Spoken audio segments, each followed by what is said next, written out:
এবারে বিশ্বকাপে খারাপ কি শুধু বাংলাদেশ করেছে? কিন্তু অন্য দেশে কি রিয়াসাত আজিম নেই? অন্য দেশের কি কোনো এরকম সমালোচক নেই?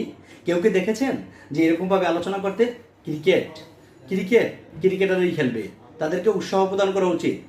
তাসকিন লাজদিন একটা কিসে কথা বলেছেন, আমরা সবাই চেষ্টা করি ভালো পারফর্ম করতে, হয়তোবা অনেক সময় হয়ে ওঠে না, তাই আমরা হয়তোবা ওই দিনকা ওই ফলটা ভোগ করতে পারি না। তাই আমরা রিয়াসাত আজিমের মতো একজনকে বাদ দিয়ে আরেকজনকে নেওয়ার যে প্রবণতা, যে সিরিজ, যে গোপন তথ্যগুলো বোর্ড থেকে বেরিয়ে যাওয়া, যে গোপন তথ্যগুলো আগেই ফ্ল্যাশ করে দেওয়া, আমি চাই এই মানুষগুলোর একটু সুবুদ্ধির উদয় হোক।